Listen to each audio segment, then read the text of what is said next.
Well, hello and welcome everyone to our Sunday one meditation with this special offer of the 10th anniversary. People will start coming in slowly, but we want to take a moment for the first session to go back a little bit in history and how we came about. But first, I want to give the microphone to Jeff. We want to take a short moment of silence together with the event that are happening in Israel and all over the world. Yeah.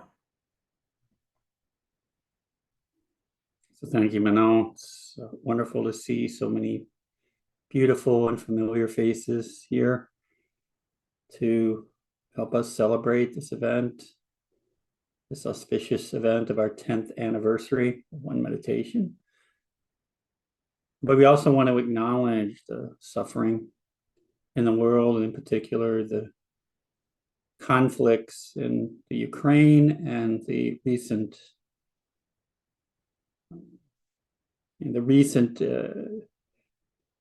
attacks by Hamas in Israel. It seems that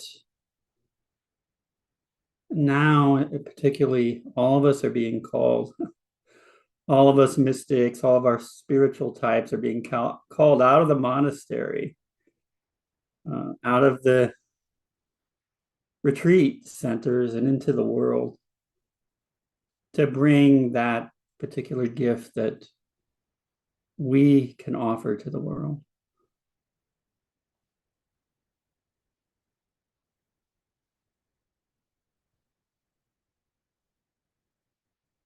It's, I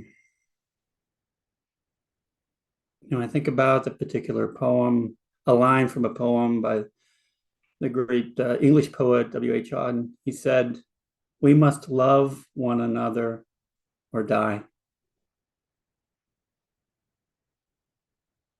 It seems that we, as spiritual types, as those who are more mystical in orientation, have the opportunity to offer and invite people into this loving relationship to others so that we can begin to see beyond the sort of superficial differences and divisions that divide us. It's not suggesting that there aren't legitimate concerns, but we're all human beings. We're all citizens of this planet. We all live here, and we need to begin to really honor one another and honor all species on the planet itself. As I was saying to the group, this is holy ground that we're on. And I was thinking about this wonderful quote by Sargadatta. So I'll share that, and then I'll just invite us into a brief moment of silence. When I look inside and I see that I'm nothing, that's wisdom. When I look outside and see that I'm everything, that's love. And between these two, my life turns.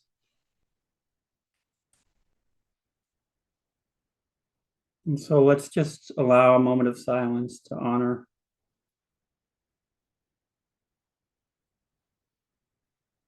those who are suffering, those who've suffered at the hands of these conflicts and all conflicts.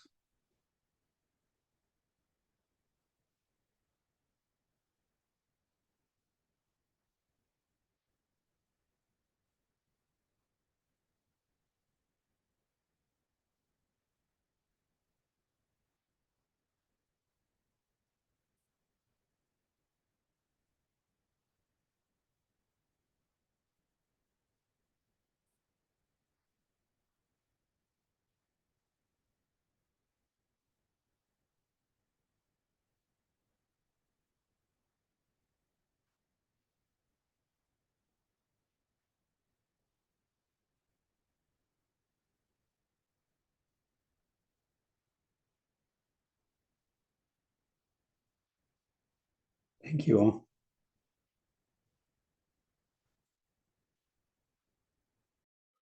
Thank you, Jeff. That was beautiful.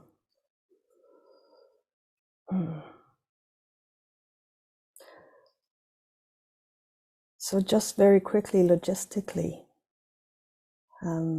our first session is open. We want to go into a little bit of sharing how we came about, and we'll bring back some memory of the past. And we want to open the mics also for anyone would like to share if during that, we don't know how much time, 75 minutes, 90 minutes, let's see. We'll have a little pause, also meditation. And at 1 o'clock, 1 p.m. Eastern time, Craig will join us live. So don't miss it. If you can come for any session, you can come and leave. And we want to,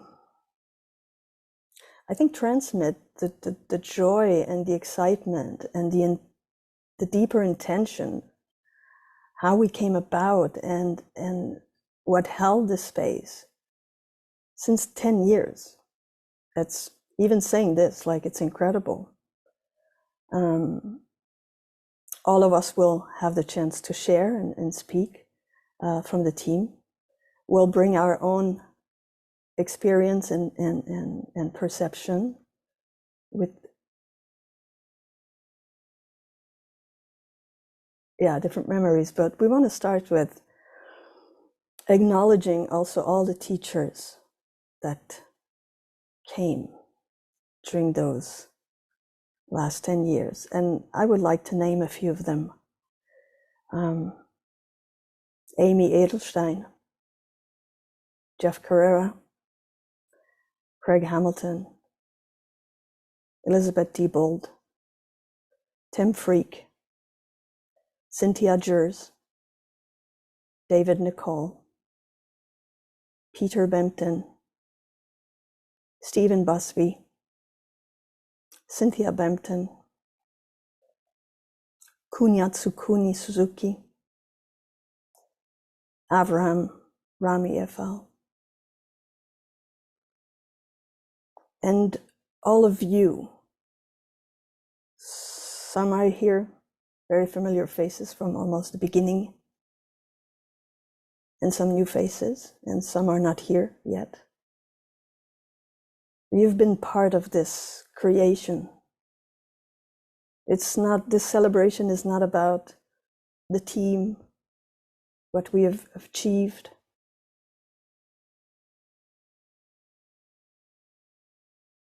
I think we want everybody to realize that this is a collective, co-creative space and field. And we recognize that it has a life of itself. And it holds us. It calls us.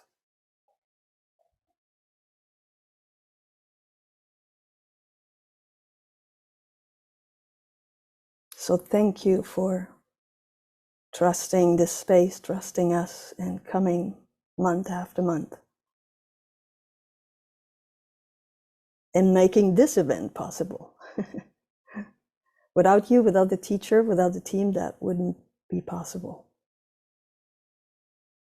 We also want to put this in the space for today. And our intention was, and still was, to deepen the meditation practice, of course,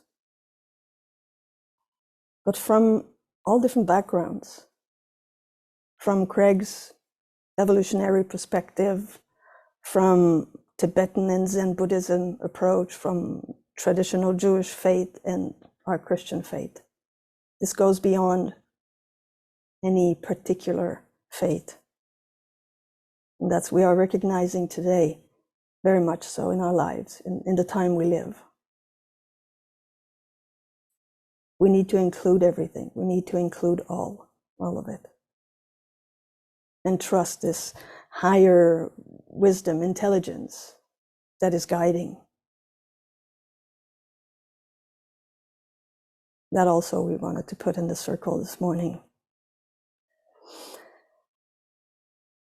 But just for the fun of it, we wanted to bring a little bit of a chronology of how we came about. Some of you knows it, some may not. Also, you are more than welcome if you want to write some stuff in the chat box that we may have forgotten, or how this impacted you coming here, being with us.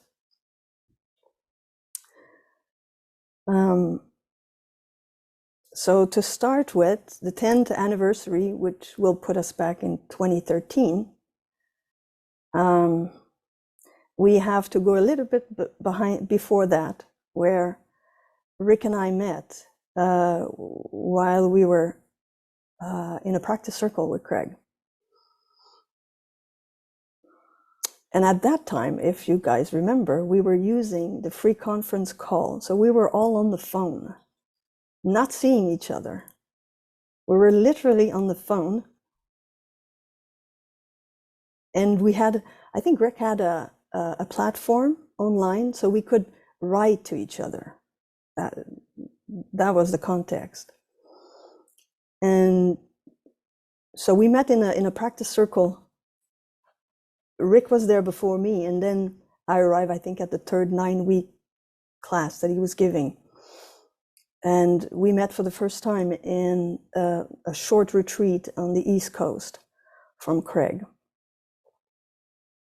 And our first meeting, there was a connection, a deep connection that is still alive between us today. So I want personally to say thank you, Rick, Joanna, and Jeff, for coming together, trusting whatever was pulling us to be together and work as a team through the years.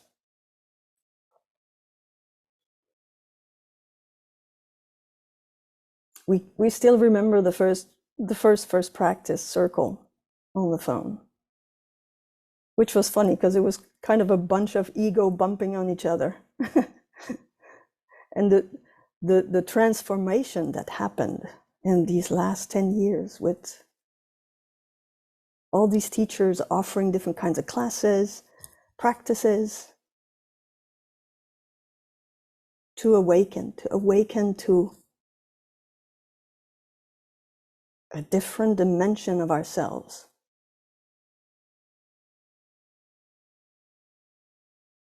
And this journey, as you surely are sensing, is infinite. It's not, oh, I got there, I'm done.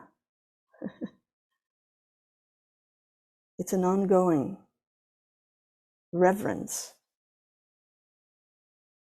to Spirit, to God, to this deeper calling.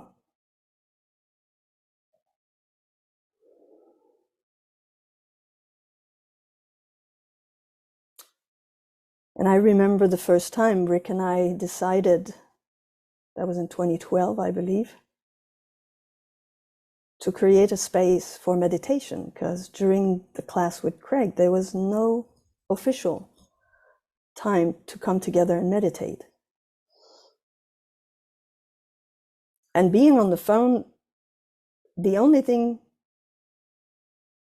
we could hear is this ding, ding, ding, ding, ding when people would come in the room, because we were so anxious and nervous that no one would show up. But people did. And so we started these weekly, two times a week, little space of meditation. And we were literally reading. Craig was offering text to lead meditation or bringing the space of meditation. And we would literally read word by word everything. And Joanna will do one of them later today. It's kind of funny, but that was really the start of creating this space of meditation together. And so this started, and so we went on for about a year or two.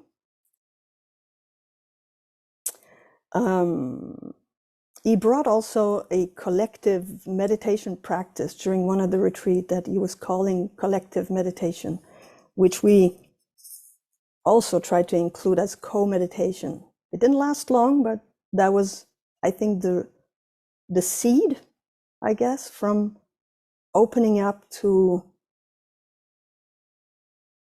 be in a meditation field in dialogue, in word, and not only be completely silent.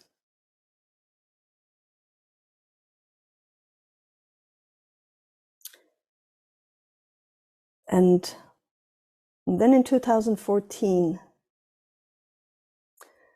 at this retreat in Colorado, Craig announced to us that he would leave.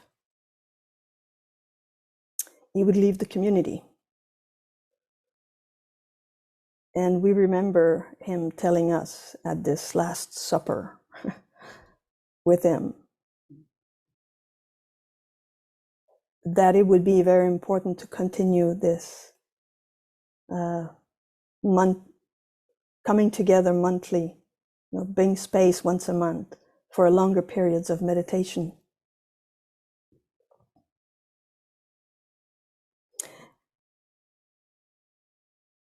Jump in, guys, if you want to. If you have anything, just, yeah. But I think I want to bring also that when he proposed that to us, or invited us, that was the spark.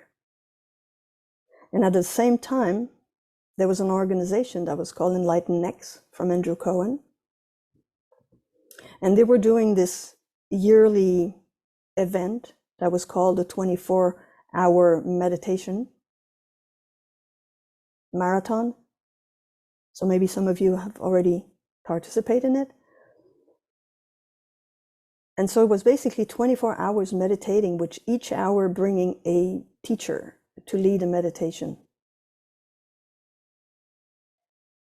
And I was in contact with some of the organizer of that.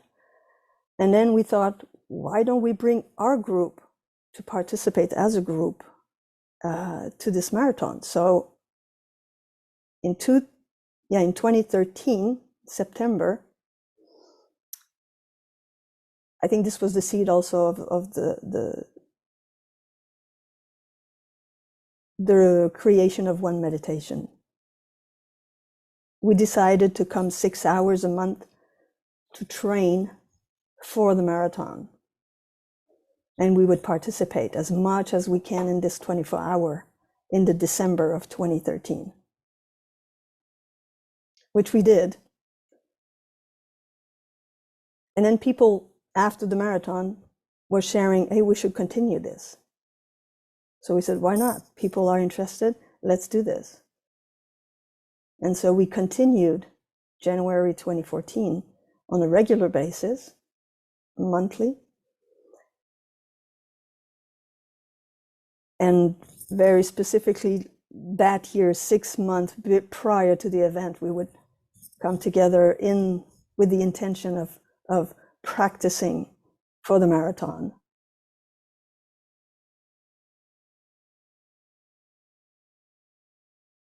And that created what we have today. We were practicing for many years, 6 hours every Sunday. I'm trying to remember everything. And then we grew into a more organized organization. We created a website, a mailing list, and it started slowly to take form more consistently, more professional, I would say. And our team would yeah, we grew into this as well. We would meet before each event to bring, what do we want to bring it, what is aligned with what's going on in our practices and in the world.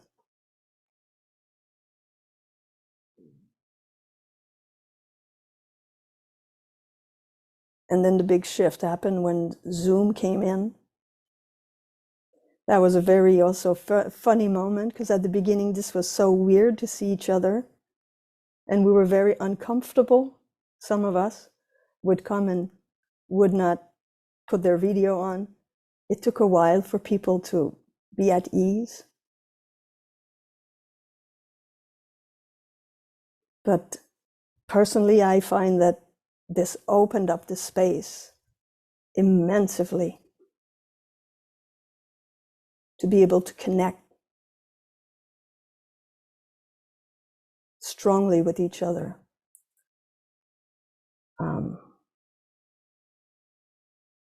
No, I just want to open the space. If anyone want to bring anything, please do so.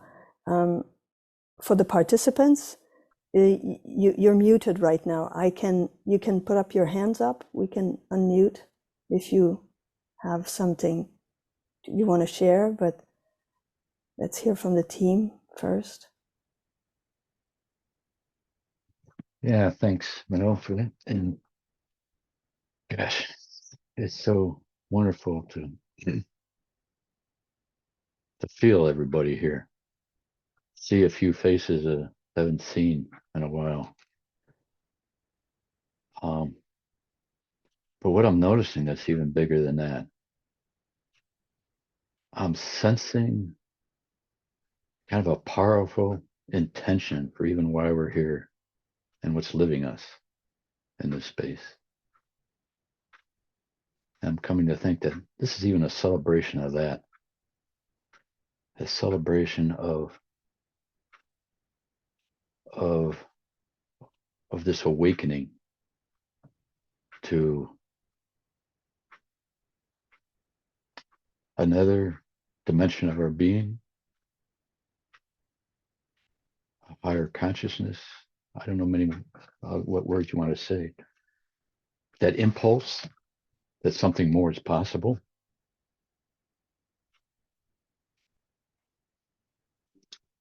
And how important it is to support each other in this. Because as Manoa has given a little brief history, she didn't say, I'm laughing at this because she was the one who followed this impulse all the time. She would call me up and say, hey, Rick, I got an idea. I think this meditation is something really cool, and we need to start meditating together with other people in the community twice a week. And I would kind of gulp and say, whoa, okay. And then when this co-meditation came in, she said, hey, Rick, and she called me up and said, hey, this sounds really powerful. We need to start a collective organizing people to come together in this co-meditation. And I would gulp and say, okay. And every time she'd call me up, whenever she said, I have an idea, I would just automatically start gulping. Say, oh no, what's next? And, this one meditation, the Sunday thing was one of the things that was next. And what I recognize is we need people to to support us in this impulse that wants to create and evolve. And I know I never would have done this without her and without you, and then Jeff and Joanna came in, and there's a power, in that quote in the Bible, and two or more gather in my name and gathered in oneness. There's a power in that. And that's what I feel like we're celebrating too today. This power that we even sense right now, the energy in this room, that we all know what we're seeing and talking about now. we feel this, and it's so important to acknowledge it together, admit this together, and commit to this. And this, and the other piece of this is Craig. It was just amazing. Craig started this. He I was going through the Andrew Cohen retreats 10 years prior to Craig, and come back from those retreats buzzing, with the powerful retreat and feeling this energy and this creative juice, and didn't even know what it was. And there was no one back home to share it. There was no support. There was no community, Sangha. And that sense of that oneness and whatever it was that was taking over and living me, the old habits just come right in. And it would, and and a couple weeks later, I was talking about that as experience, and it was like something long ago almost. And then Craig came and had this idea of a community, of a living community of online with a phone back then, to keep this impulse alive, keep this love alive, keep this consciousness alive. And it was amazing. And we were talking before, and there's still groups going, practice groups from Craig, still alive. Joanna was talking about a group she's in. I still have meet in a group. And so what I feel is so cool is we're celebrating that. We're celebrating something deeper than just the event itself. The impulse that's living us, that's we're awakening to. And how this impulse wants to live through all of us. And it becomes stronger. It deepens. It gains more weight in reality when we all say yes to it. And that's what I'm feeling now, even as we come together and I see all these faces.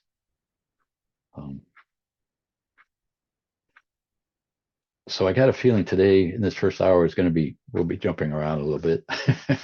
I just, there's so much swirling in my mind, about what to share and how to share and just doing it. But yeah, that's all. I want to turn it over to Jeff and Joanna now to what's with them. And then I don't know where we're going to go from there, but we'll find out.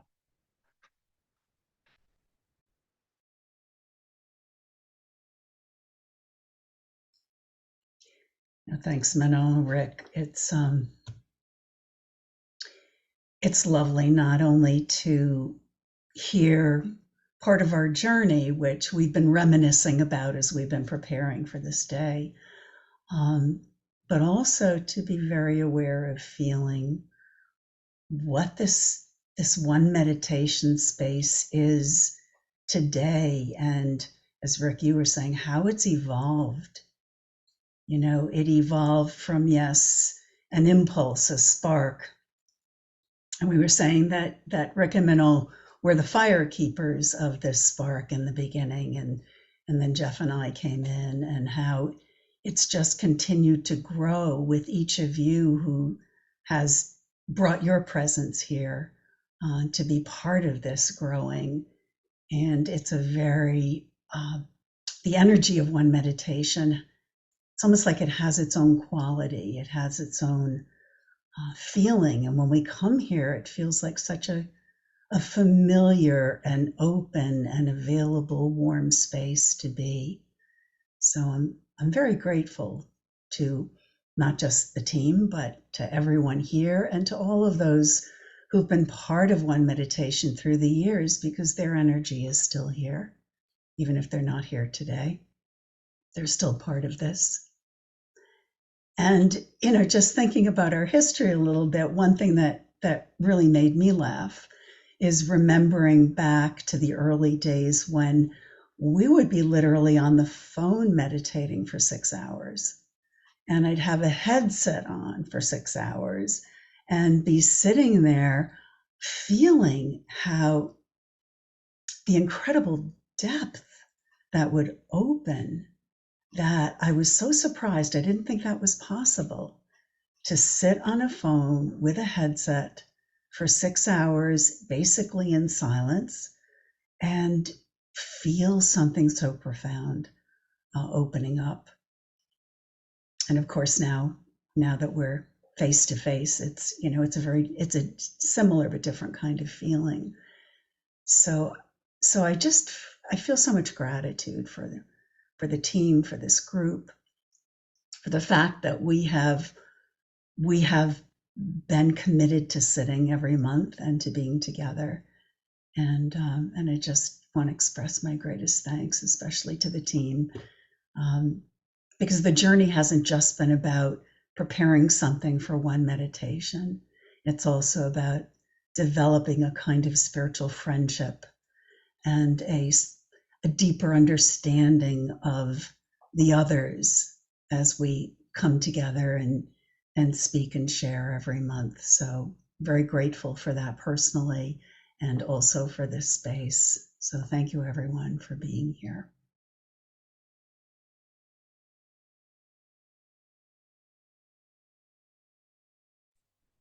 Yeah, it's definitely beautiful to hear all of these reflections and to see everyone who's showed up to help us celebrate. I don't know, as a part of me, it's feeling I'm not a parent, but I sort of feel like I don't know, like a parent who's looking at the growth of their child, right? You know, you take and you measure how tall they get at different points, and you see that little line on the on the wall where you measured them, and the associations that come up with that. Like, oh, at that point, she first went to school, and it was her first trip into school. She was that tall, and I just kind of feel like that about our little child. This one meditation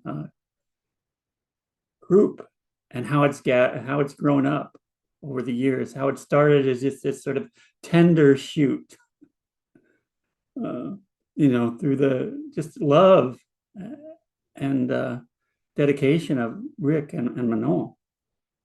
And then I was brought in, and then Joanna was brought in, and it was already shared, right? The different sort of stages of development when we got on the phone and we met that way. And like Joanna said, I was absolutely astonished to realize just what a powerful space we could create by coming together with this intention to commune with our own deepest depths of being. It was shocking to me to recognize that and to see that this really had, up to that point, really all my experiences have been in person with teachers. And I thought that really I needed to be in the space of it, in the presence of a teacher and in person. But it was really shocking to me to see what was possible when people who were sincere with their intentions came together in this particular way. It was like the releasing of the energy in an atom or something like that. And then, of course, looking at that other sort of growth, sort of a growth moment where we moved from being on the phone to being on Zoom. And to see everyone and their faces and take them in their presence. It's just such a beautiful gift. But as was pointed out, it was kind of a frightening experience to begin with. It's like we were all like, I don't want to appear on the camera. a bit of self-consciousness there. But it was really beautiful to finally be able to see everyone.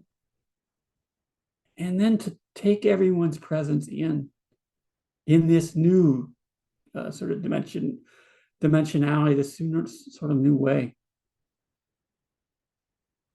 And then to see some of the experiments that we've tried in one meditation, especially this year recently when we brought in this aspect of music, and we allowed this movement of music, the great gift that music is, to sort of guide us into a space of meditation. We each selected a particular meaningful piece of music,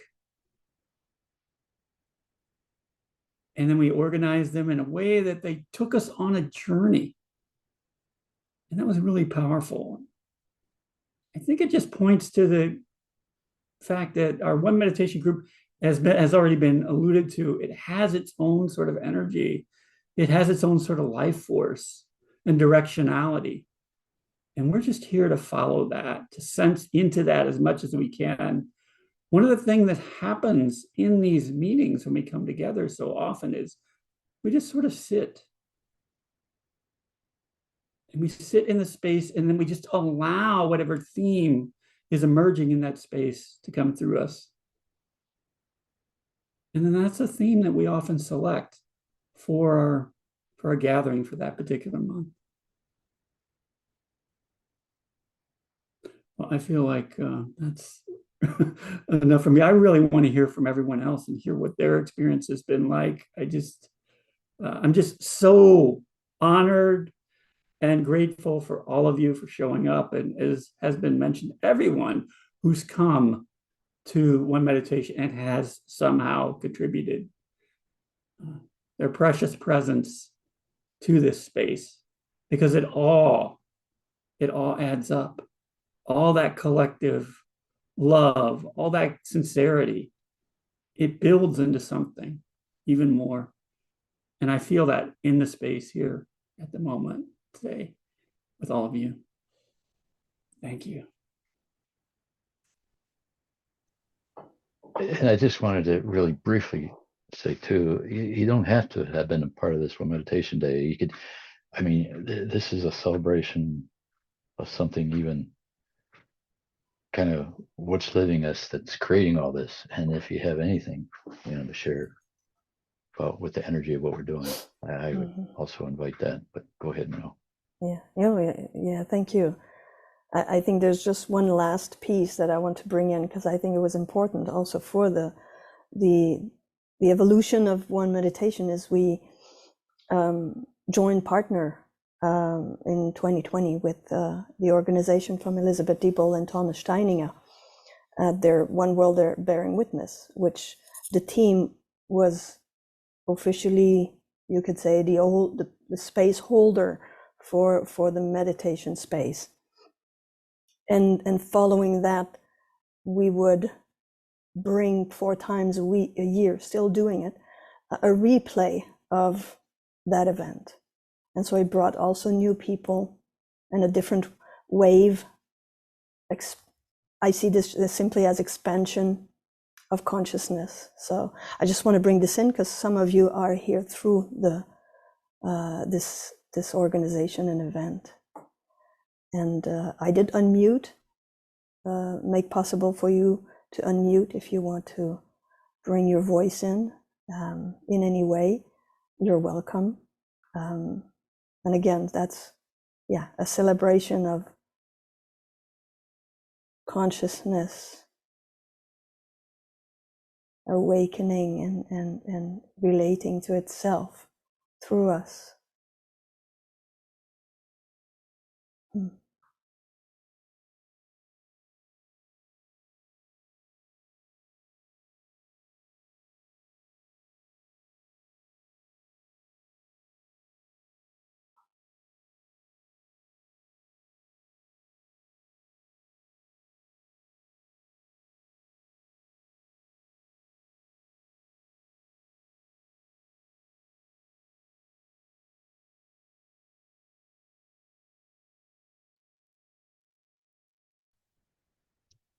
I also am thinking and seeing people from this Eastern morning meditation group that are here.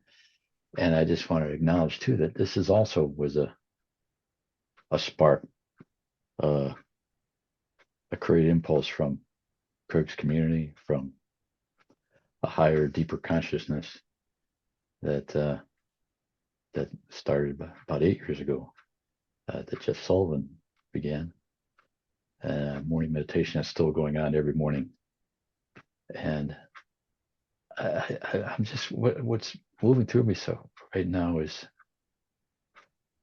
this creative energy, this creative, loving manifestation comes in different forms. But I'm just kind of, as I'm again looking at everybody here, I'm feeling the impulse behind all this and all the different manifestations of us here that are unique, autonomous expressions of this. And I don't know what to say about that. It's just, it's so alive right now for me, and I think in this field. Yeah, I definitely think so, Rick. I think Carla had something she wanted to offer. Actually, everything was so silent, but I just want to, I don't have much of a voice. Just want to say how much I appreciate this space. Thank you.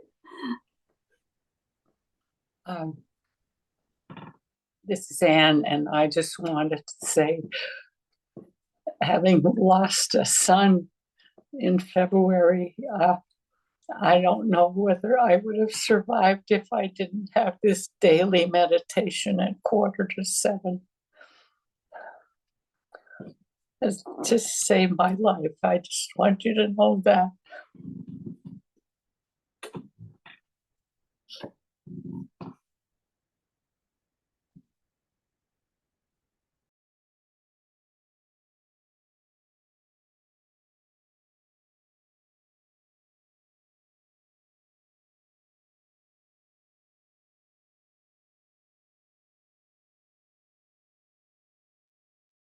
We love you, Anne. And it is true that this group has been more than just a meditating group. It's been a family. It's grown over the years into a real family. I feel like whether I've met you in person or not, I feel like we've become real sisters and brothers and friends you can call upon for anything.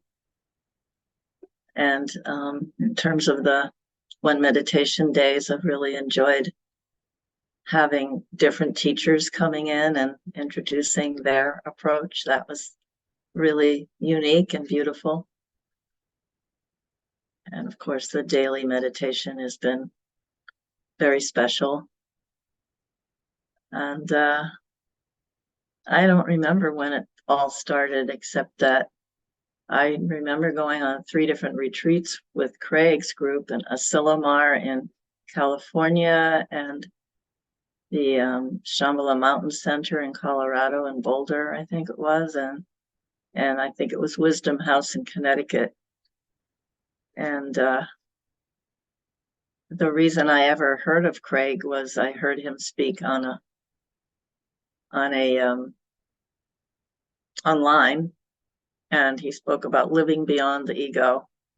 And I was so impressed. It was like the first time I had heard anyone speak so accurately and eloquently and inspiringly on that subject that I quit a program that I was in. I stopped. It was with his wife and Catherine Woodward Thomas, Calling in the One, and various iterations of that program, which I'd been in for 3 years after my beloved husband passed away. And somebody recommended that I read the book Calling in the One because I was calling myself back in. But Craig just drew me in, and I started following everything he did. So so impressed with all of you for keeping this going and finding people to invite, and the morning meditation. Everything has just been mutually supportive. So I'm very grateful and thank you.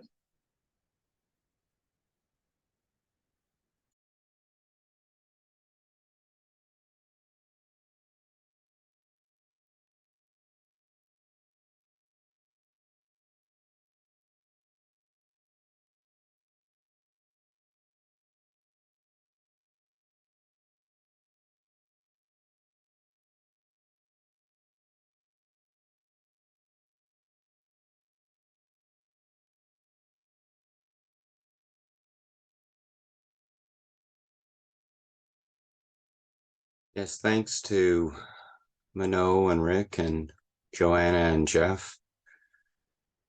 As with Claire, I too felt that this is a family of sorts, and thank you, the four of you, for creating this collective energetic family, for nourishing and sustaining and growing it over the years. I'm a relative newcomer to the group, probably over the last year and a half, but I found it a very valuable resource and a very supportive, friendly environment to participate in. So many thanks to the facilitators for all of your efforts, and to everyone else here who have helped to make this possible.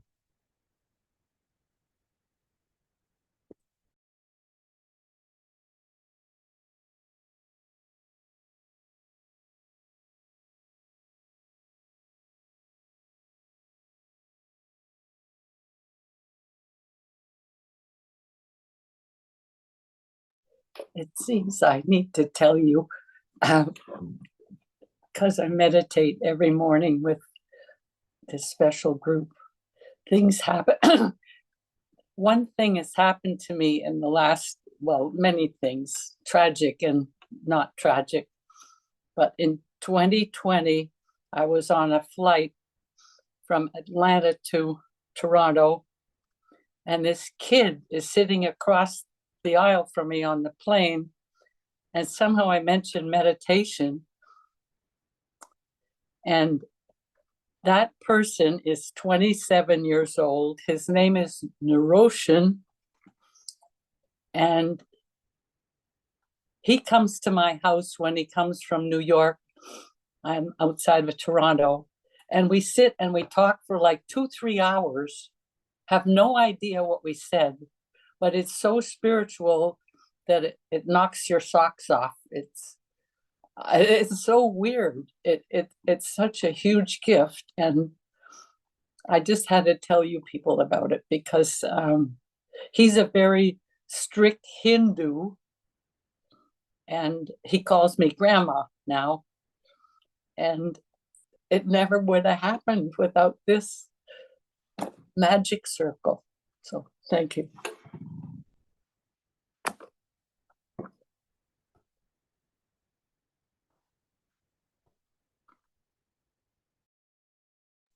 Yeah, that's beautiful, Anne. And thanks for it. Just reminds us of how,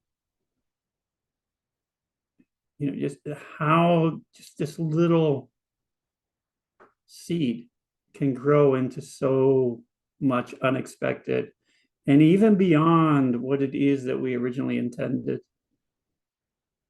Like the spark sets something aflame, and then the flame starts throwing off additional sparks in all kinds of directions, and offering us these beautiful gifts and blessings.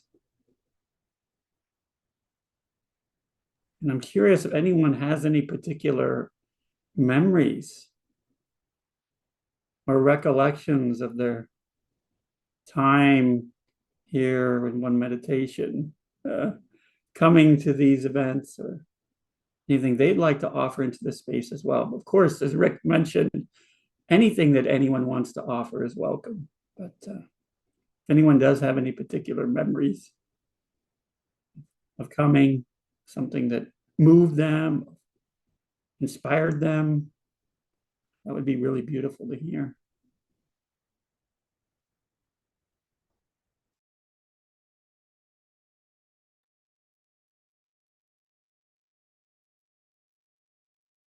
I see Forrest here, who I haven't seen in a long time, and I'm just thinking about these sparks, and with a memory, not just quite with one meditation, but a couple. I don't know how long it was.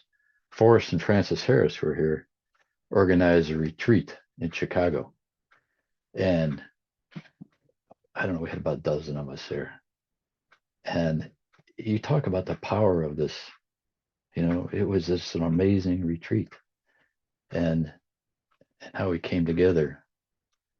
No so-called spiritual teacher at all. It was just,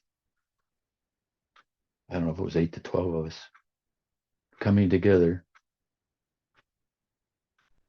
and allowing this, whatever this is, this sense of a higher possibility to live us and move us and take us. And as I'm looking at your picture with Craig, which is such a lovely picture for us, and Craig will be joining us a little later, and Francis, I just think of this family, one family that's has a lot of power, and just feeling really appreciative of that.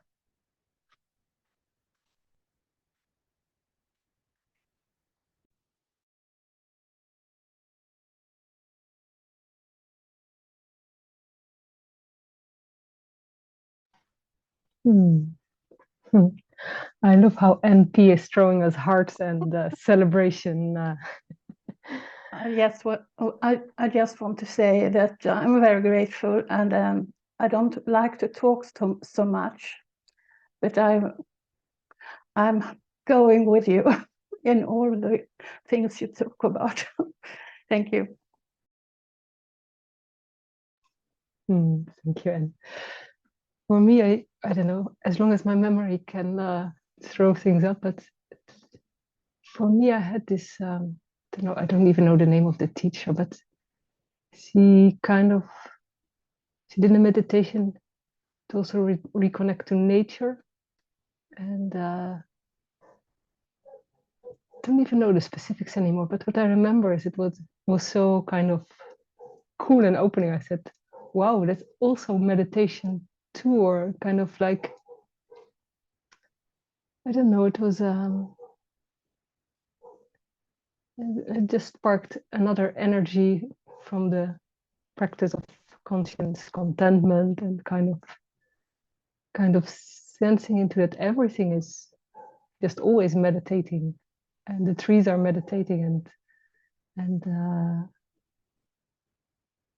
I don't know, the sky is meditating. I don't know, it's kind of I don't know, it's one of the things that excited me amongst other teachers also, and also I remember the chanting that you have been doing, and how I was always happy that I didn't have to open my mic, because it's always the speaking, like Anne also said, speaking is not always the easiest, but how just the rhythm of the chanting also,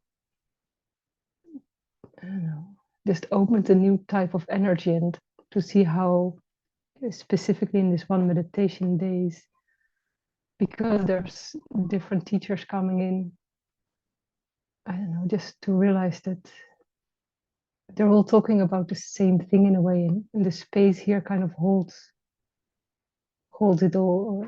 It's I don't know, I find it very beautiful, and just want to really thank the team for making this possible, because yeah, all the time and effort putting in their hearts and souls that go in here, and I just have to show up, and it's really this kind of notion that it's just always here, you know. It's like one of the things that I can come home to every month, and I just have to show up, that's all. And that's really a gift and a pleasure in the same time. Thank you. I love hearing from you, Lisbeth, because I remember you also gave some workshops in I don't remember if it was part of these 4 hours, but you had some very creative dance things and really fascinating. And I'm so happy to see you and hear you again. Missed you. I wanted to write you in the chat, but there's no chance to write anybody else. So I'm telling you right now. Glad to see you. Yeah, glad to see you all too. It's such so wonderful to always see the faces I know and the faces people I don't yet know. But all have the same connection. Just echoing Claire's words. Lovely to see you from Belgium. I remember you're from Belgium. Yeah.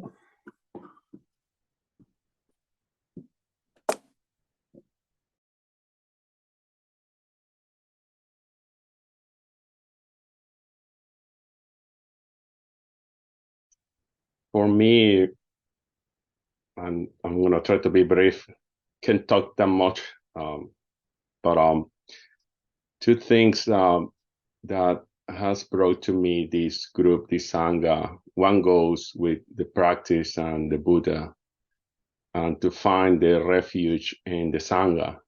And for someone who is pretty active and hectic life in the weekdays, I truly found refuge in this Sangha. And these Sundays, monthly, bring me some delightful, peaceful moment. And it's like my solar panels that recharge my batteries so I can go on. And the second, and I join Lisbeth on that, is the diversity. Few sanghas have such a diversity of teachings and areas and approaches and more than once. And this is now for the curious one that I'm always looking for something new. Always got me, wait, now we're going to talk about music, and now this is about art, and this thing is about some different cultures. And it's reflected, of course, in the diversity in this sangha as well. So these two are sources of energy that I do appreciate from this group, certainly.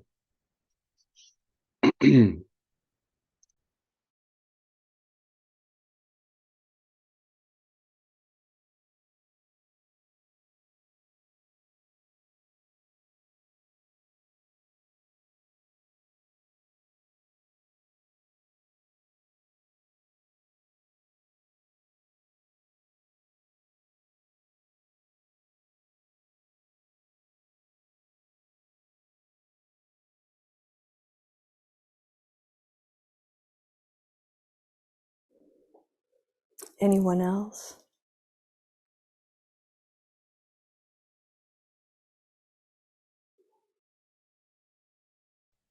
Just like to say, very early here on the west coast of Canada, but just by sitting here and listening to everybody sharing about your history and your appreciation, I've just noticed that I'm in a very deep, profound place. It's so interesting that it's not a usual spiritual talk, but it is at the same time, and I'm just loving the space that's being created. Thank you so much.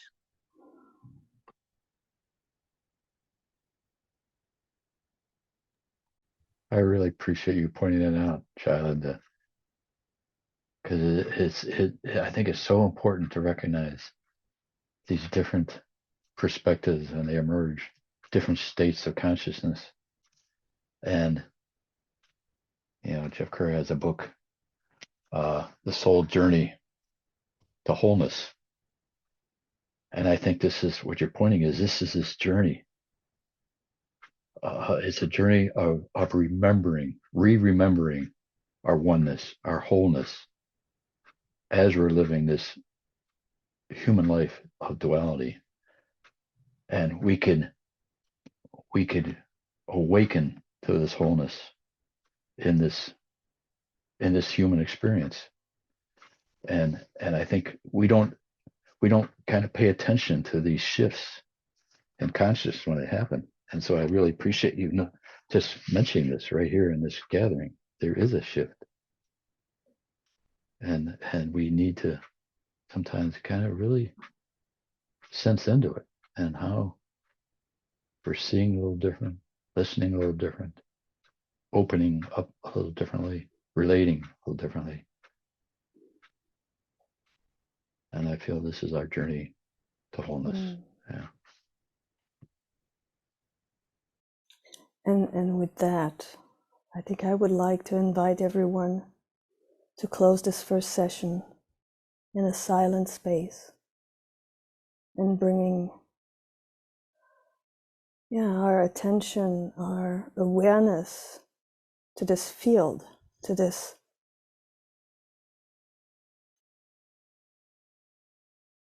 space that is actually becoming alive between us. It has already started to take this journey with and for us. So I want to invite everybody just to acknowledge, rest, allow yourself to be with that as us, just for a few minutes.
And thank you.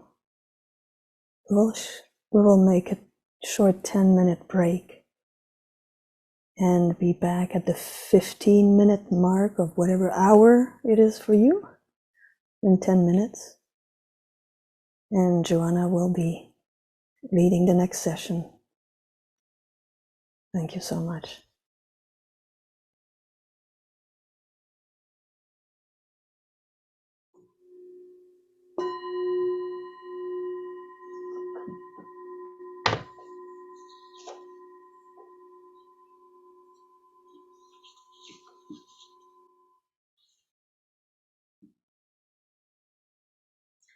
This guidance into meditation is from Craig Hamilton from 10 or 11 years ago.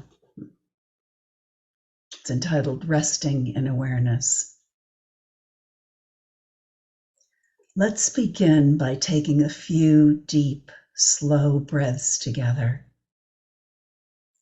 Allow any tension or tightness, worry or concern to go out with the breath, and allow the breath to carry us into a deep place of relaxation. Let's also begin sensing into the quality of the space between us, our shared field of consciousness,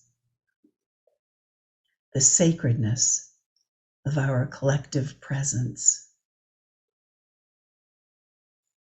Let the sense of separateness fall away as we become the group.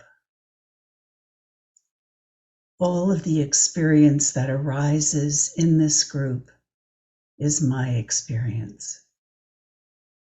This group's meditation is my meditation. For this meditation, allow yourself to become fully present and deeply aware of this moment. How does your body feel against the chair or whatever you are sitting on? Feel your breath coming and going. Notice the sounds in the room and outside the room. Sense into any feelings that are present right now. Notice any thoughts that are arising. Allow yourself to be aware of everything that is simultaneously happening in this moment.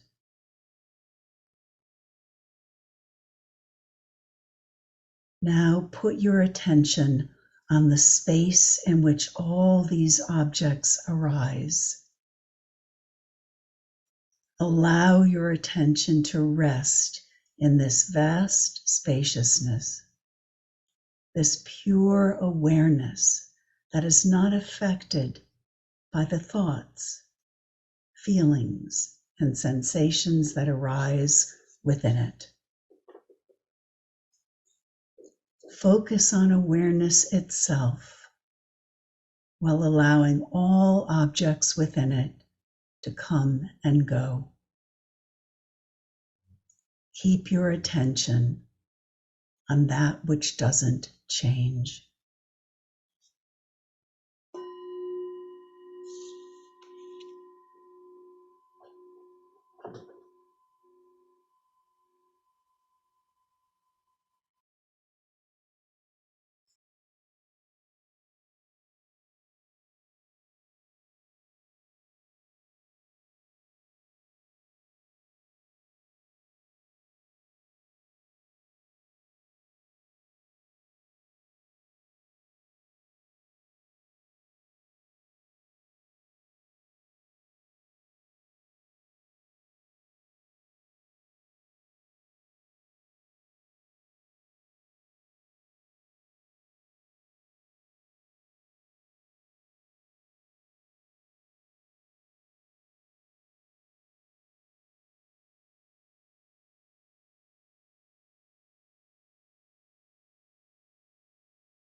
back, everyone. And boy, I'm so excited. Welcome, Craig. On behalf of Mano and Jeff, Joanna, and everyone here, we just want to give you the warmest, most loving welcome possible. Thank you. And I had scripted some kind of introduction, but you don't need an introduction. And most everyone here is a past student or a current student of you, and we know you. And just kind of fill you in really quickly with the space that you're entering. As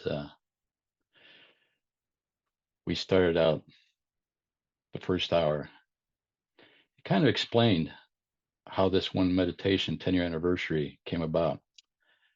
And for those that didn't hear it, and I think you know the history a little bit, but 10 years ago in your community, you kind of challenged us and invited us. If we're really serious about this spiritual awakening, we need to take extended amount of time, at least one day a month, to meditate, contemplate, read, and do something. and at that same time, there was also this 24-hour December marathon meditation.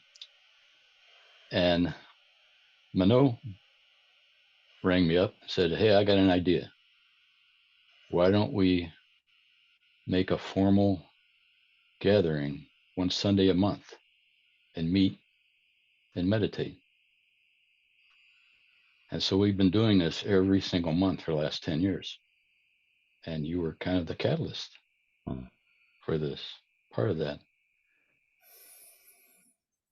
And so we also invited other past members of your community to be here today. And you can look around. I don't know how many are here. There's 50 some here now. No, 30 some here. On the next page, of course, we're all seeing new faces that we haven't seen in a long time. And so this is kind of really a really exciting time for me.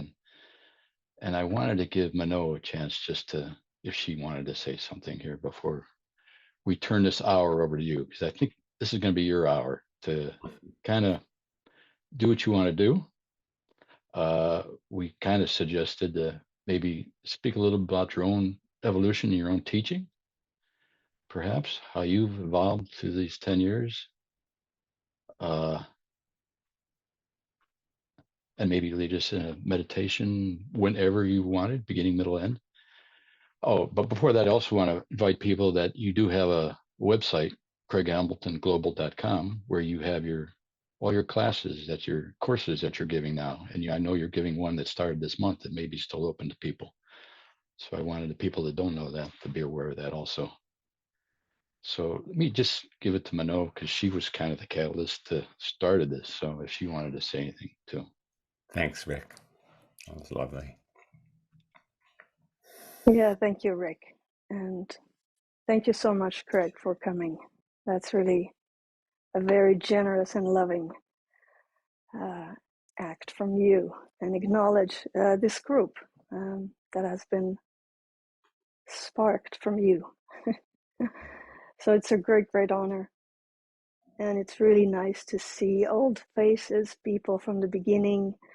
And I'm sure there's some that couldn't make it today, but we'll make the recording available, that's for sure. And I think I just want to mention that for me, the retreat in California, this last supper with you, I remember you were sitting by my side when you said to us, "I have to push you out of the nest.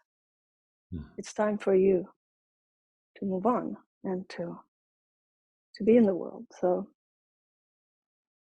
that was the spark. Thank you, Craig. Well, it's nice to hear how this all began, but it's just really nice to be here with all of you and see so many faces I haven't seen in a while. So thanks for inviting me back into your circle. I'm glad we could make the timing work and get this to happen. So I can feel the meditation field that's already here. I'm just kind of flowing into your profound meditation circle that's going on. So thank you. Yeah, I want to kind of, I guess, just salute you for your consistency in holding this event every month for so many years and continuing to keep the community going. It's not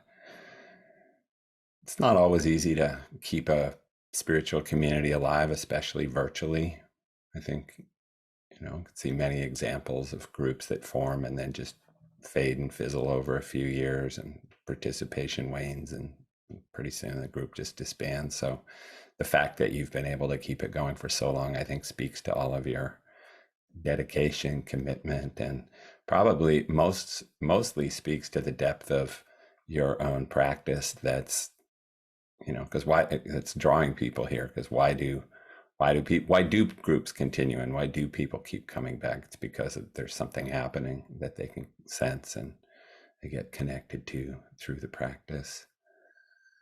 So good work. Good work doing it, and definitely very palpable being here. I do have some things I want to share today, but I kind of at first just want to join your meditation for a little bit, and then I'll share some things and maybe meditate some more. So just want to invite us all to just continue with the meditation that's already going on.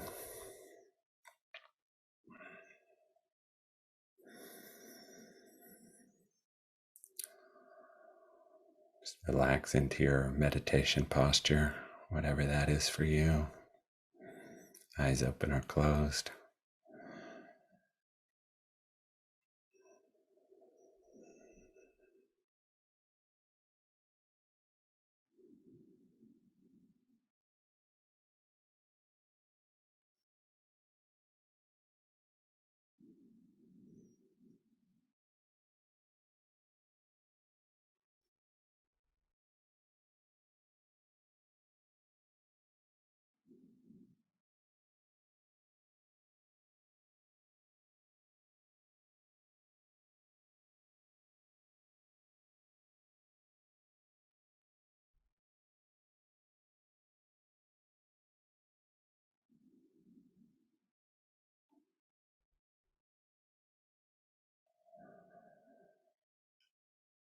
Just bring your attention to the meditation that's already happening.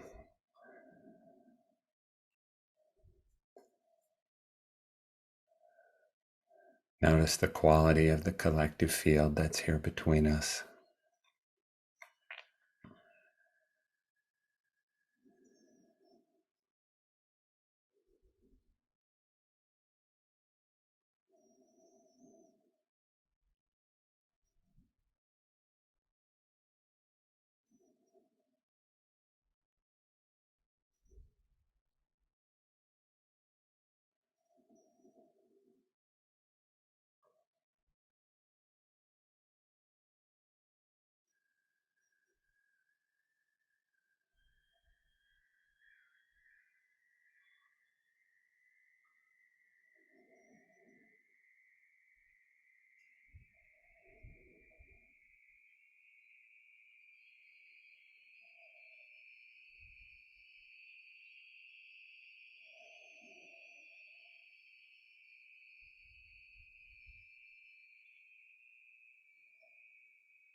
Notice that this meditation is happening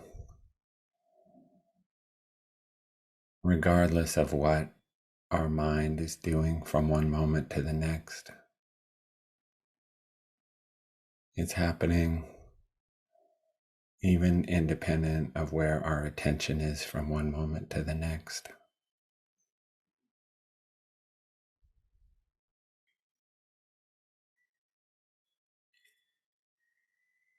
It might be a period where we're very present to and aware of this collective field.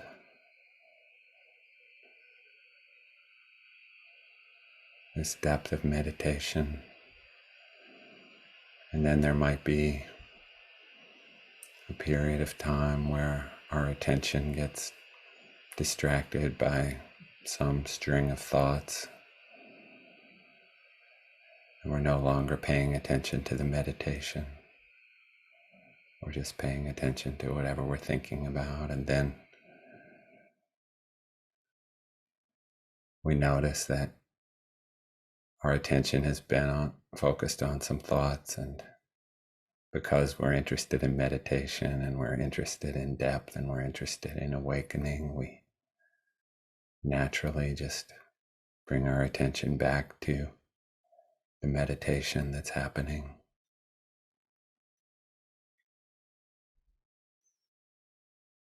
The meditation never stopped happening.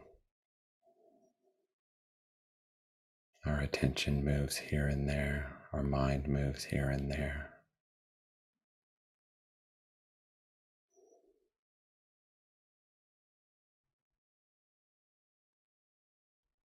Consciousness doesn't change.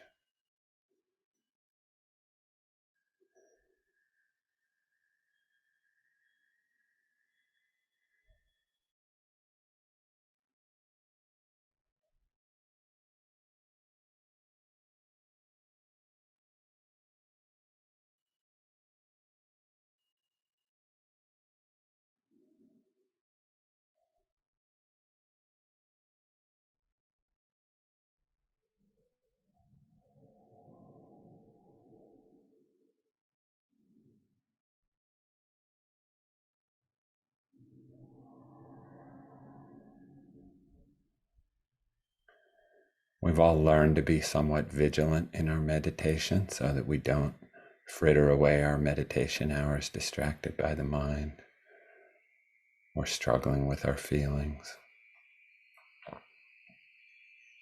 By vigilant, I mean, attentive, present.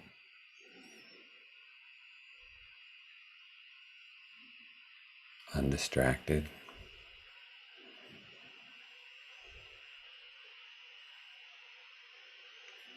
But when we realize that the meditation's going on, whether we're paying attention to it or not,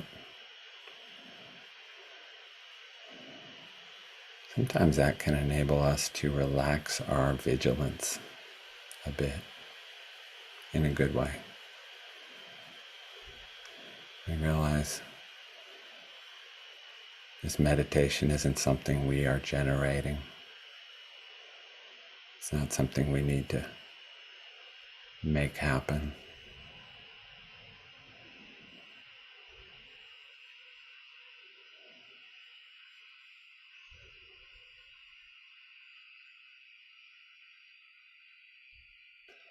There's just an invitation that's always present, an invitation to soften and let go into this primordial depth,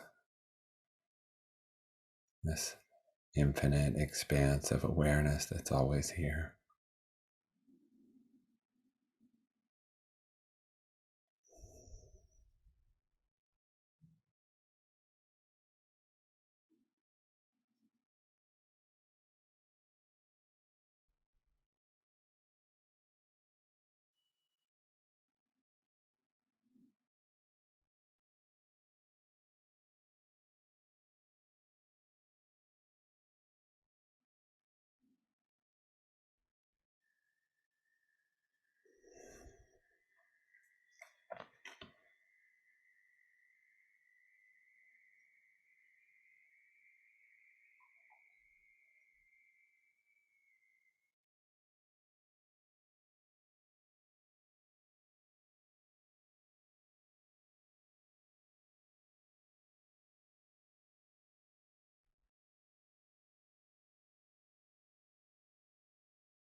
Allow yourself now to gently ease out of the meditation.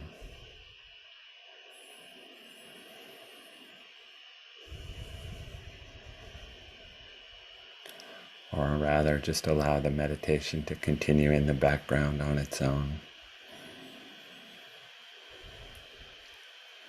I suppose when I say ease out of the meditation, I really just mean bring your attention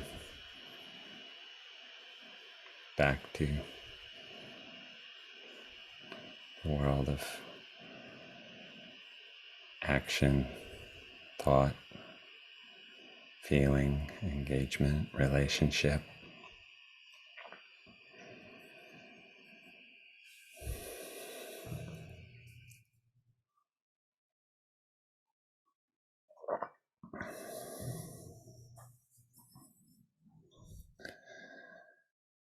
So it's really nice to just be sitting here with all of you. I know some of you are in my Awaken Life membership program now, and as Rick said, probably many of you have been in some program with me or another over time, and I know there's a group here who were in a series of programs I led many years ago that I haven't seen for a long time, and so I'm kind of feeling all of you here again and connecting with you and just appreciating the who we are together and that sense of community that's between us still. So you invited me to speak some about the kind of like what's up for me and the evolution of my teaching work and where I'm at these days and that sort of thing. And I have a couple different things I want to share about in that regard. One of them is very timely. That you've caught me at an interesting moment here this weekend. So, and I'm going to create a little context for that.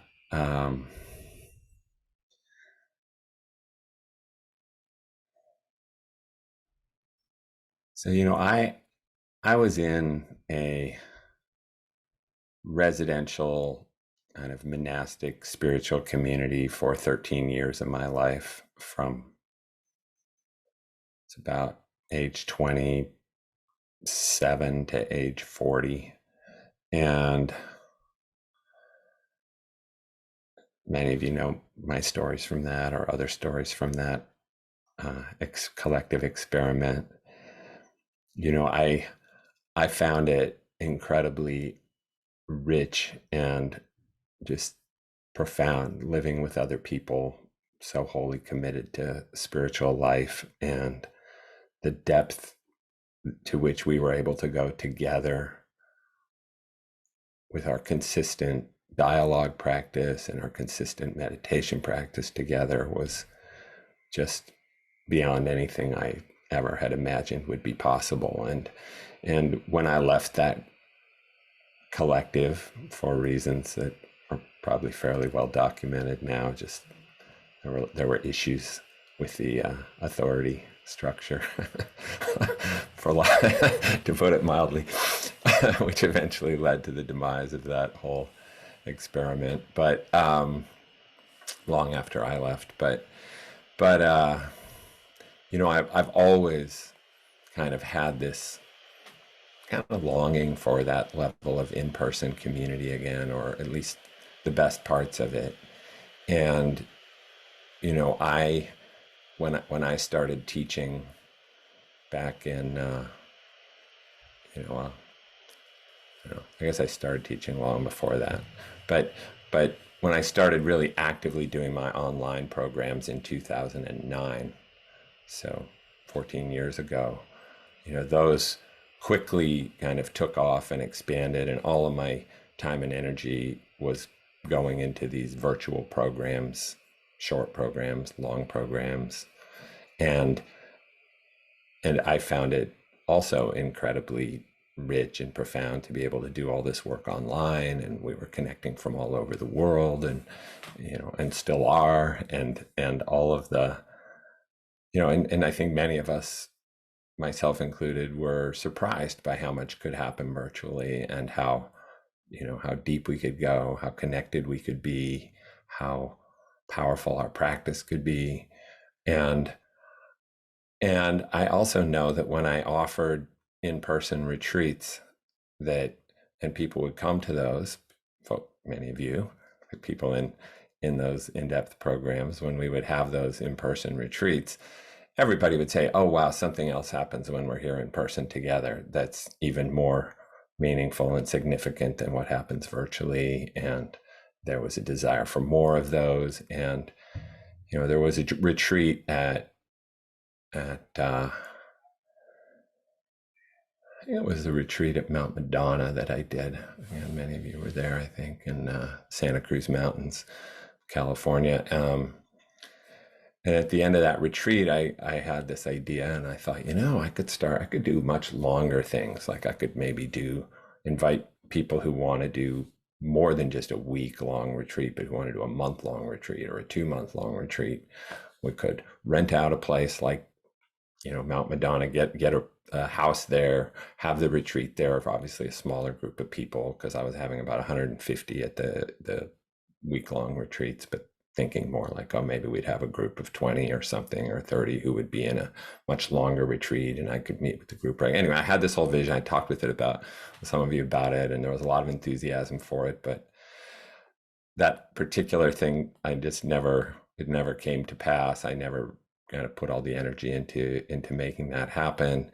You know, eventually COVID hit, and the whole idea of doing in-person retreats kind of got pushed way out of the realm of possibility for a long time. And anyway, I haven't done any live retreats for quite a while, but I've had both that yearning that I, you know, to again have that kind of powerful extended in-person community experience, and knowing how much can happen for groups when we're together in person for periods of time.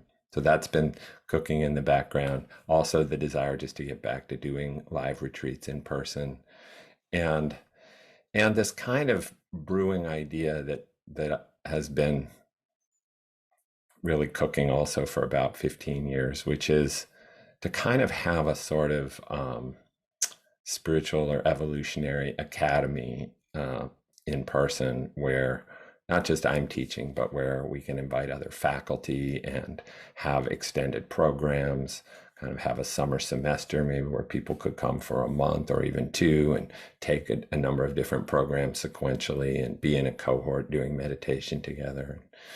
You know, a lot of these ideas have been there, and about 2 years ago, this crystallized into the intention to find or build a retreat center where all of this stuff could happen.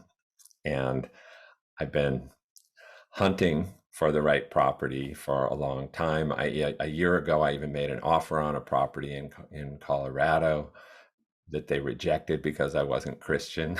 It was a Christian retreat center we tried to buy, and they wanted to keep it in the fold. So that didn't happen. But the exciting news right now is that just 2 days ago, we signed all the final closing paperwork on this retreat center property that we found this past summer. And we are closing escrow on it the day after tomorrow. I'm moving up there tomorrow to get the keys and accept the property and begin kind of getting it all operational. So it's a very exciting moment that it's all kind of come to fruition now. And what this place is currently, it's like a cabin rental business. They have 10 cabins they rent out. It's a 20-acre property. It's about an hour and 15 minutes from my house in Lake Tahoe. It's in an area called the Lost Sierra, which is about an hour north of Tahoe. It's this beautiful mountain range with an area called the Lakes Basin, where there are 40 pristine mountain lakes, many of which you can drive to, you know, swim in, canoe in, fish in, hike around, paddleboard, whatever, you know, but it's this spectacular part of the Sierra.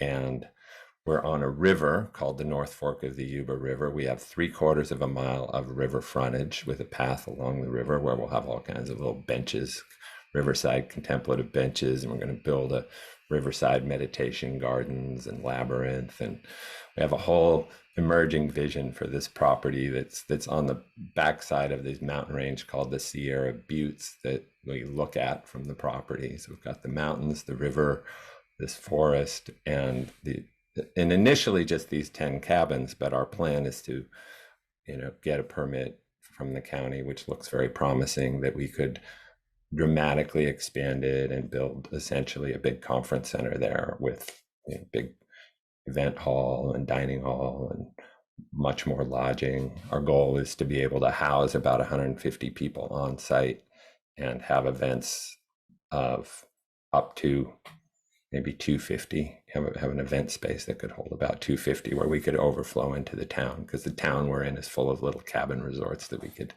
take over. So anyway, so that has been kind of front and center for me the last couple months, just going through our diligence process on this property and making sure it was all going to work in the way we wanted it to.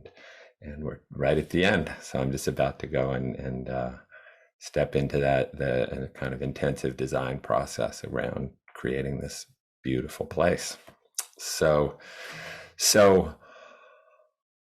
I'm coming back around to really wanting to focus on a lot of in-person programming after having been doing so much virtual programming for the last 14 years, and to continue the virtual thing, no doubt, because I love doing it, and obviously it's such a convenient way for so many of us to connect and practice and have community and teachings. But really now my goal is for about half the year to have a variety of programs running at this place and to offer several live in-depth retreats a year, to have retreats be part of my other programs, to invite other faculty. My friend Jeff Carrera, who many of you know, is planning to start doing his US retreats at this retreat center and spend a good chunk of time there every summer. So we'll probably do some stuff together, teach some things together. So this vision of having a place where we can be in community for periods of time, but without having to have a community. So I think the distinction here is this isn't going to be like a spiritual community, like a communal community where people come and live full-time year-round. It's going to be an opportunity to come and participate in spiritual community on retreats, do intensive practice, attend other programs, spend time in nature, maybe come for a week, maybe come for longer, or come for a couple different week-long events.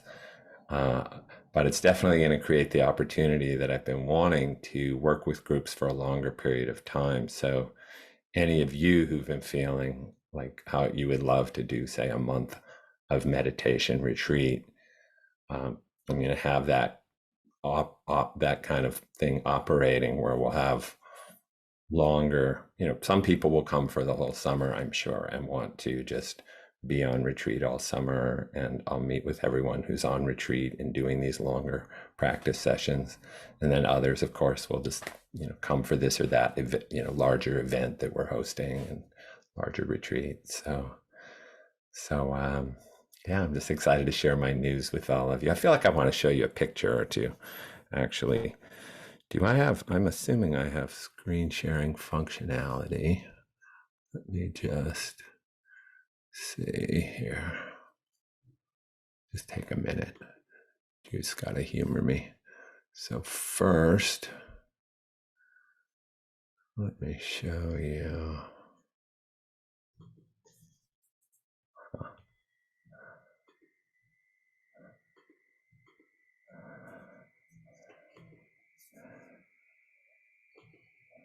Okay, so this is this is the mountain range that we're on the southern slope of. This is the Sierra Buttes, and if you followed this line to the left here, it'll go down to where our property is. this is probably the closest lake to us, Sardine Lake, but this is just gives you a sense. This is 10 minutes from our doorstep, and this gives you a sense of what it's like. These lakes are crystal clear, and yeah, this is where this photo is taken. There's a restaurant right there on this lake that's really good. So, but it's not a popular. This is not a tourist area. I mean, it's a very small town. It's about, it's not far from Tahoe. This is another lake up above that. So this just kind of shows you kind of the setting. And then this is a shot of the river that flows by our place. This isn't on our property. That footbridge is the Pacific Crest Trail, which is a mile from our property. But it's crossing over the North Yuba River here. And this is a little waterfall. We don't have any waterfalls on our property, but we've got a nice swimming hole and things like that. So, for those of you who enjoy nature, and here I'm going to also just show you a picture of the place itself real quick. A couple shots. Hold on here. So,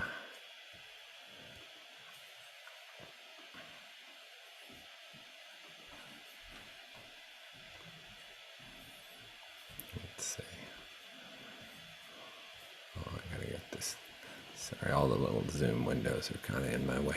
Okay, so this is what you see when you pull up on the road. It's called the Yuba River Inn. It's got this little front building, which we're going to turn into a cafe and store.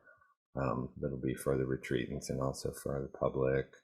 This little cute building, this deck. And this is kind of the valley that we're in from above. And then these are the cabins. There's 10 of these different, some of them are more traditional log cabins. Some of them are a little more contemporary. This is some shots of the river on the property. It's a little, it's more of the old historic log cabins and river shots. It's pretty in the woods, but there's a lot of trees that need to be cleared, even just for fire safety. So like the whole hillside behind this cabin, we're going to mostly clear this and put the event space back up there. So there will be a lot of openness and sunshine. It's a little deck that looks over the river where our dining hall is going to be. So you can walk out from the dining hall onto the deck and and listen to the river flow by. So anyway, I'll just stop there, but just wanted to share my excitement for that, because it's one answer to what am I up to and where is my teaching involved. So so that's all happening. And one thing and before I leave that topic behind, just one thing I'll share is that I had this, because these things take a while to fully develop. Obviously, it's got to go through a big permitting process, and then there's design, et cetera, et cetera. So it'll be a while before the full picture's up and running, but I have a vision for an initial phase next summer of kind of using what's there, doing smaller events with a smaller group of people, setting up maybe a meditation tent in we have kind of a meadow area that's very open, and doing some initial things down there. And part of the vision for that too is that I'm guessing some folks would enjoy kind of helping participate in creating the space a bit. So I had an idea for a sort of running kind of retreat that might go on for a month, and people could come for as long as they wanted, and that we would be in practice most of the day, but take a few hours in the afternoon and do some work on the grounds, do some landscaping and things like that. And I would do a reduced tuition for people who were willing to help out with the property. So it was kind of like spending some time on retreat, but also helping beautify the space and plant gardens and do things to help set the groundwork for what will get built over the next couple of years. So I'll be sending some info out about that, and maybe I'll share it with the leaders of this group to share with anyone who's here who might be interested in joining in as soon as next summer. So, and I think Jeff Carrera is going to come do something next summer too. So maybe we'll tie all that together. So so that's one thing I wanted to share. And the other thing in terms of where and then we'll get back to some practice, but the other thing I wanted to share in terms of the evolution of my own teaching work and where I'm at with it, where I'm going with it now, is also something some of you who maybe studied with me many years ago and haven't for a while might find interesting, which is, I sort of started my teaching work with the focus on, for lack of a better word, conscious evolution, on evolutionary spirituality, and a lot of focus on awakening the evolutionary self and the evolutionary impulse, and then showing up in the world fueled by that, inspired by that, and aligning our lives with that. And then with meditation kind of as a background or foundational practice for that work. And then you probably noticed over time that, and this was a kind of conscious thing, I started to feel that the evolutionary work needed to be more grounded in meditation practice for it to really be one, pure, and not just another ego project.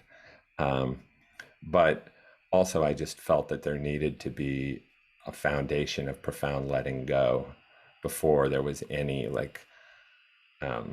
surrendering to the creative process, again, for it to really be wholesome and whole. So a lot of my work then shifted to focusing on meditation, and I taught Opening to the Infinite with Jeff for many years, and then I created the Practice of Direct Awakening 12-week course to really take meditation as far as I could in terms of teaching it, and created that whole body of work. And that then grew into my Awakened Life membership program, which takes those same teachings from the Practice of Direct Awakening, and we continue exploring them each month. So that's been kind of the emphasis of my work now for the past several years. And now I'm kind of coming back around in a new way to the conscious evolution work, and I'm putting together an in-depth year-long program that will begin next year, probably early in the first half of next year, that's going to take up this whole question of higher human development really in a new way, in a way that's different than I've taught it before, where we look much more at what are the higher capacities that we're trying to develop, what are the specific insights and awakenings we're working to become stabilized in, and then what are all of the higher human developmental capacities that we're trying to manifest, from higher cognitive development, higher emotional development, higher moral development, and of course all grounded in fundamentally in spiritual development and awakening. So this whole new program is kind of going to be the next phase of my work that I'm going to be bringing out as an online program, but that we'll also get together in person now that I have somewhere to convene everyone. So, so those are kind of the big things going on in my life and in my teaching work that I thought I'd take the invitation to share a little bit about. And then I feel like I want to draw us back into meditation to close out this event. So just want to invite you all to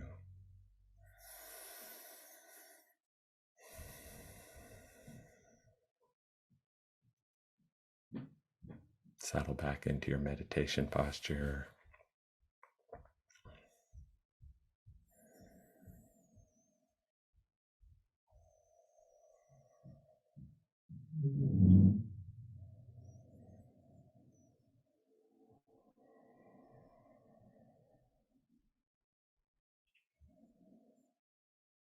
One thing I wanted to reflect back to this group, to you as a community, that I felt when I joined in today and when we dropped into that first meditation together, was I really could feel the heart of the group. I could feel everyone's heart. I just became aware of a kind of field of love that's here that struck me and opened me up into that as well. And I just want to invite us all to just become aware of the collective heart that's here between us. However that's present in your experience now, you don't need to fabricate a feeling of love or manufacture an awareness of your heart, but just notice, if you can, the love field, the sense of connection, the heart of the we.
And as you become aware of that, just allow your own heart to soften and open.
I want to invite you to notice any aspect of your experience that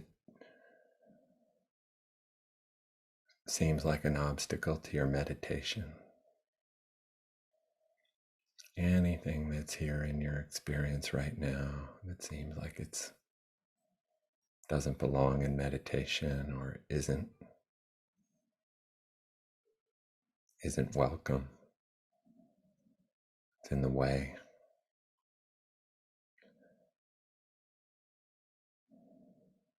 And just allow yourself to let go of any resistance to that and just embrace it as part of this moment that doesn't need to change, doesn't need any intervention to address it. Could be thoughts that are going on in your mind or some feelings that seem counter to the peace of meditation. Whatever whatever you can notice as something that you're subtly in resistance to, and just relax the resistance and welcome it in.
And if there's anything that you feel you're having trouble letting go of, or any obstacle that doesn't seem to, you're having a hard time welcoming it, I want to invite you to just let the group help you, because there's a group meditation happening right now, and just whatever any inner struggle that's going on, just let the group meditate it for you. Just let yourself lean on the collective field of meditation.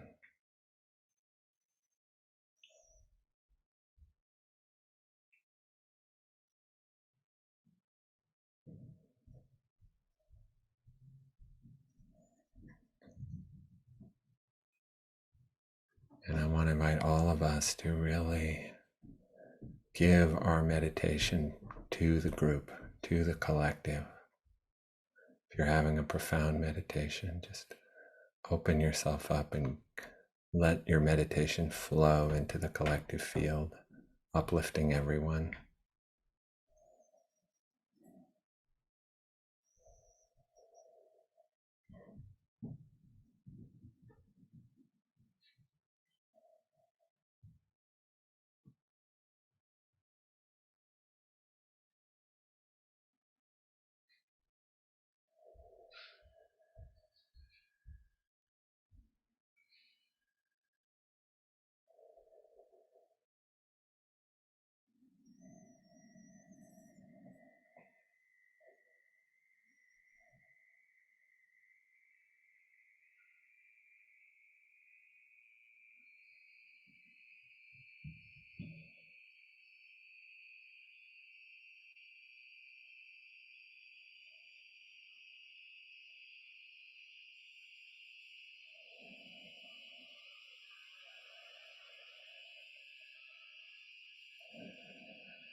And let's all just rest in a posture of giving and receiving.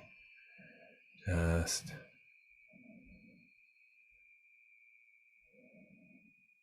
giving our meditation to the group and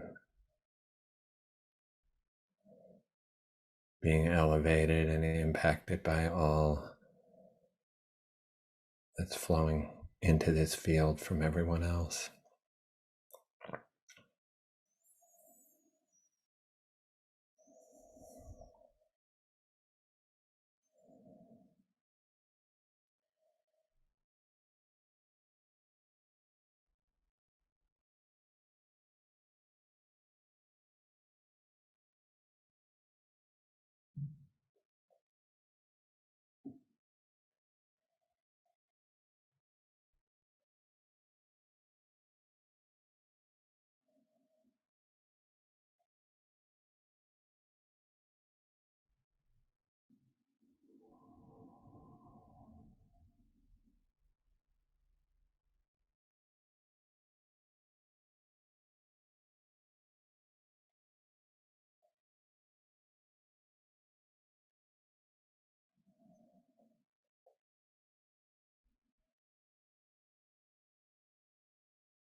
allow yourself again to let go of the meditation.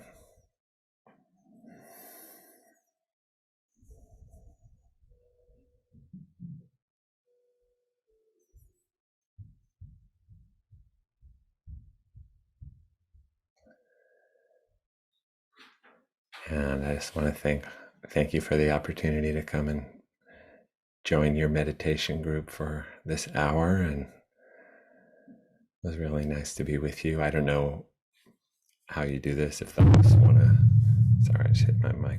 I don't know if the hosts want to, if you say final concluding words or anything, but if so, feel free to jump in. Otherwise, I'm just really grateful for this time with you. And again, I want to honor all of the dedication of this group, staying together and continuing to deepen in your practice. The results are palpable. As a guest, I can reflect that back to you. Mm. Thank you. Thank you, Craig. And I just wanted to give, if Jeff or Joanna, Renaud wanted to say any words before we close too, that opportunity. Hi, Jeff. Hi, Joanna. Good to see you. Craig. Nice being with you. Yeah, thank you so much. And it's just wonderful to feel you in the way that we all know you and just be with you in presence here today. So thank you for being so kind to come and be with us. Thank you. Good to see you. You too. Yeah, likewise. Just really feeling deeply grateful for your presence, Craig. Having you here with us in our community, it's really beautiful.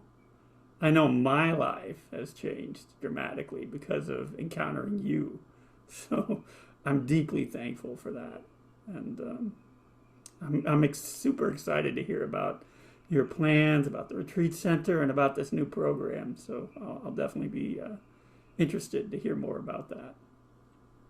Thank you. Good to see you. Great to see you. All right. I'm going to read the chat now. I haven't had a chance to read the chat. See if anybody said anything. All right. Well, cool. Well, wonderful. Thank you all, and have a beautiful rest of your weekend, and really good to be here. I hope you won't close this too fast so I have time to read what anybody wrote. I just want everybody to unmute. If we could all unmute. Oh, yeah. Let's say goodbye together. Thank you. Do that. Okay, bye-bye. Take Bye. care. Thank you, Craig. Bye-bye. Nice to see you. Good to see you. Everybody. Much love. So great to be here with you. Love always. Likewise. Greg, if you want to stay.